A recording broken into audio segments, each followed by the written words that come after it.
1935 के government of India act 35 की photo copy है। इसलिए आज जो संविधान में आपकी बीमारियों का कहीं कुछ इलाज नहीं रहा, क्योंकि वो तो अंग्रेजों के द्वारा बना हुआ था। तो हम कहते हैं संविधान में एक पैरेलल व्यवस्था चल रही है। इसलिए सेकुलर भारत भी है, लेकिन उसके बावजूद भी 5,500 करोड़ का मुसलमानों का सच्चर कमीशन का बजट है, जिसमें मुसलमान युवा बच्चों को सिर्फ 10 लाख रुपए 20 लाख रुपए लोन दिया जाएगा, वो वापस न करें, कोई फर्क नहीं। इसी तरीके से माइनॉरिटी कमीशन का कई हजार करोड़ का बजट है। इसी तरीके से मुस्लिम पर्सनल बोर्ड का बजट है। इसी तरह मुस्लिम एजुकेशन बोर्ड का अलग से। तो जब भारत सेकुलर है तो फिर ये क्यों है? सही बात है। फिर ये क्यों है?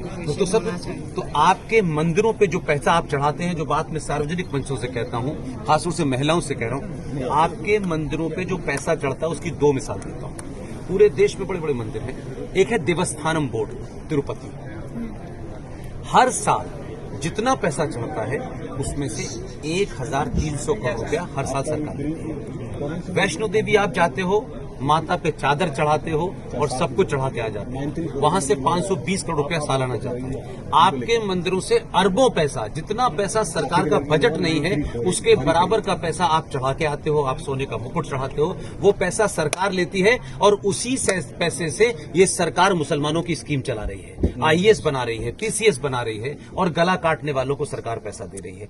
इन मुद्दों को आपके न नेता उठाते हैं न आपके लोग उठाते हैं कि भाई जब आप चर्च से पैसा नहीं लेते, आप गुरुद्वारे से पैसा नहीं लेते, आप चर्च किसी और मजहब से नहीं लेते, तो भारत के मंदिरों पे तो पैसा मेरी आस्था का पैसा है, इस पर सरकार पैसा कैसे लेती है? फिर दूसरा, सारे सरकार ने जितने भी हिंदुओं के मंदिर हैं उनका नियंत्रण जो है वो सरकारी हो गया है। यानी डिस्ट्रिक्ट मजिस्ट्रेट अगर अब्दुल रहमान है तो आपके मंदिर उसके अंडर में आएगा। तो मैं ये कह रहा हूं कि समाज के ठेकेदार जो हिंदुत्व की सुबह से शाम तक बात करते हैं, वो वैष्णो देवी के ट्रस्ट में 20 मुसलमान क्यों है ये नहीं पूछते। इसलिए आपसे मैं सबसे कह रहा हूं, पैसा मंदिर पे मत चढ़ाइए, वो पैसा आपकी गर्दन काटने वालों के पास जाए। जब